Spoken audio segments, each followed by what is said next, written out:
Surge in hate crimes against Asian Americans only getting worse. Over a 2-week span, they recorded 18 incidents of anti-Asian racist attacks. Kasunod po yan ang dumarami raw na mga kaso ng hate crime laban sa mga Asian Americans sa Estados Unidos. Nagtipo ng iba't ibang Asian community sa Oakland at San Francisco para kondinahin ang racism. And in this country, what should be a celebratory time coincides with a disturbing pushed surge of racist attacks against Asian Americans. We have watched in anger and dismay as Asians have become victims of violence across America, with former President Trump reinforcing white supremacist narratives about the origins of COVID-19, terming it Chinese virus. There have been nearly 3,800 self-reports of anti-Asian hate incidents documented, recognizing the history of America's sanctioned bigotry against Asian descent is essential to prevent this kind of violence. But when and where did these Asian hate crimes originated? According to research from Harvard University, the general rise in hostility is part of the nation's long history of brutal bigotry against Asian Americans and Asians in general. After slavery was abolished in the U.S., thousands of Chinese were brought in for labor work. From this, white workers were enraged and claimed that Chinese workers were taking over their job. As a result, Chinese workers were treated poorly with hate and crimes across the country.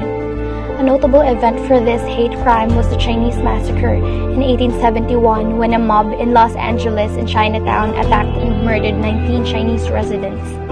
This hate crime continued for years to the point that East Asian women are treated as sex workers and temptations for white men, resulting in establishing the Page Act of 1875, making their immigration illegal.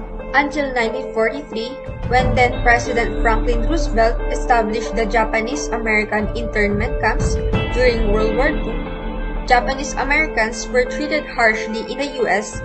due to the scars left by the war. Attacks among Asian workers continued, and the law back then was not lenient towards them. This discrimination expanded over time to include Islamophobia and anti-South Asian violence. Ironically, Asians have been used politically across the globe to create a middle ground between black and white communities. The harsh reality is, more than 12% of the Asian American population lives below the federal poverty level. Even in recent years, as mainstream society has begun to acknowledge the need to address white supremacy and systemic racism, Asians and Asian Americans are often left out of the conversation. And now that people from different countries, especially in Asian countries, have struggled from COVID pandemic for almost 2 years, Asian hate crimes are slowly resurfacing. Among the 16 largest cities and countries, they reported an increase of up to 164% of Asian hate crimes. Researchers identified 95 of those crimes in the first quarter of 2021. Some brutal events of Asian hate reported recently involve a Thai elderly who died shortly after being shoved to the ground, Filipino-American slashed in the face with a box cutter, a Chinese woman slapped and then set on fire, and one of the worst attacks was when 8 people were killed in a shooting rampage across 3 Asian spas in one night. Disturbing and concerning, but this is the brutal reality that Asians fear. The reason why nations, especially the land of opportunity, the USA, need to recognize and embrace the diversity of all its communities. There's only hope for the new administration to acknowledge and act on these attacks. Still, we will need to keep the civil society voices and movements strong to realize a truly open society in the United States and across the globe.